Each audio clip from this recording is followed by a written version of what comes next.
Currently, if you're looking for off-market property, but for whatever reason, you're having a hard time getting sellers on the phone, getting them to agree to your prices, or having so much competition that everybody's getting the properties before you, I have a little niche that you can try because no one else is looking for it.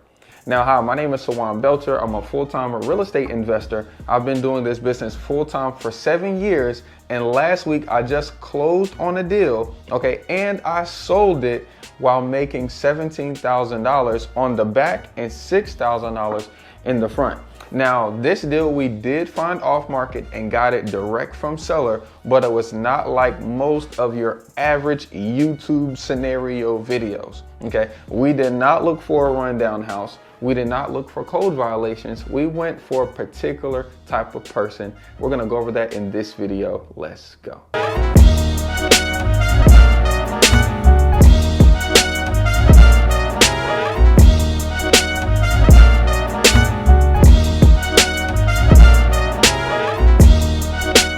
Now, before we move any further, go ahead and do yourself a favor, click the link to our website and join our free newsletter. Every week, we're sending out multiple emails to share with you how we're using real estate investing, not just marketing, but also negotiation and strategies to structure deals so that way you can dominate your real estate market in your area. Now, this is proven stuff that we're doing on the weekly basis. None of it is stuff that we've read. All of it is what we have done, including this particular deal. Let me tell you about it. So we actually found this deal from a list that we pulled, and the list was vacant land, okay? Now, I say land because most people are not pulling land lists, right? If you go onto YouTube, everybody wants free knowledge these days, they're saying, hey, pull an absentee list. Hey, pull a vacant list. You know, pull a tax delinquent list, or pull houses that were sold or older than 1990. But when you pull those lists, you're really calling people who own homes, you know, or you're avoiding like a whole class of people that just own property. Now, for whatever reason, people will buy property because they think they're going to build on it, or they'll inherit it because their families own farms. But over time, you'll realize that these people with land, most of them don't know how to make money from it. And if they don't know how to make money from it, they're paying to keep the grass cut, paying for taxes, and it's really just kind of like a money pit they're just spending money on every single year, okay? So when you reach out to them, you know, if you reached out to them at the right time, or you follow up until the right time, you know, and they still haven't been able to generate any money, or they still haven't broke land so they can build a new house, they are more likely to sell you a property than somebody who already has a house that, even though it's ugly, okay, they have tenants who rent in it just because it's cheap rent. Now, this is like a niche kind of list. Let me tell you how this deal worked. So I was actually the only person talking to this particular seller, and we've been calling them for maybe like a year now. But he said nobody else has reached out to make him an offer, and everybody that he's reached out to hasn't presented. Okay, so the tax value on this property was about $30,000, and we offered him $6,000 to buy it from him. Now, believe it or not, this gentleman said yes to it, and we got it under contract.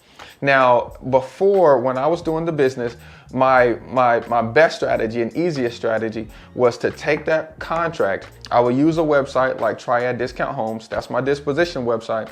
I'd put the land on there, and I would use that to capture cash buyers. I'd go onto Facebook Marketplace, Craigslist, you know, I'd use property managers and push everybody back to my website, and I would collect offers on those properties. Now, if you go to my website, you'll see I still did that, but over time, when you're reaching out to so many of these individuals, you'll get smarter and do it a better way. So this is what I did.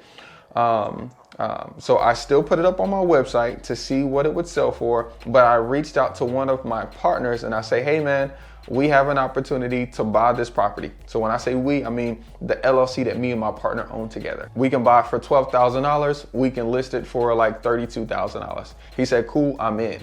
So right there, I just made a spread for myself. I just made an opportunity where I could buy the property without having none of my own money, because he's bringing the money, you know, the partnership is bringing the money, okay? And then I've also made an opportunity where, since the partnership is gonna buy it from my other LLC, that's my deal finding company, now I've made a spread on the front. So instantly I made $6,000, okay? Now the second part to get this land flipped, okay, we already know that in order to get the best price, okay, for a piece of property, is we're gonna use a realtor and we're gonna put it on the MLS. Now, when you're selling a property, you got three ways you can sell. You can do for sale by owner, you can sell off market, or you can sell with a realtor and list it in front of millions and millions of people. Essentially, the multiple listing service is where all of the licensed realtors go to show their buyers, you know, properties that are available for sale, okay, and sellers can list their properties for sales using realtors. Okay, now the downside to it is, yes, you know, do you have a promised price? No. Do you have a promised time of when it's gonna sell? No. But millions of people are watching these properties that come up. And if you've been watching the market, you understand that supply is low, but demand is still high.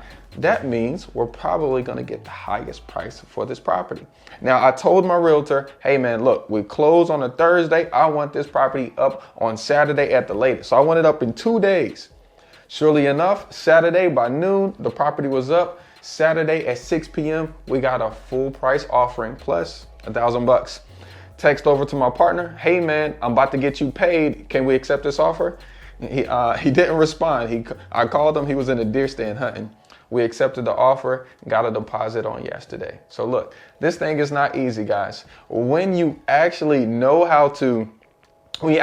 who to market to, when you know how to negotiate, you'll be able to lock up deals and use different strategies like wholesaling, raising private money, you know, going to hard money and bank lenders, using the BRRRR strategy to buy $1 million. I think I talked about it in the video. To buy $1 million with only $500,000, and you don't have to bring any of your own money, and you can create this large pool of equity for yourself. Ain't that cool? Ain't that cool? I love it. Look, if you guys got something out of this video, if you guys don't fully understand, I want to challenge you to subscribe and like this video, so videos like this can pop up more on your feed, and you can learn what I'm doing, and you can learn how to make $6,000 in 1 week, and then $17,000 on the next week. All right. See you guys on the next one. Peace, y'all.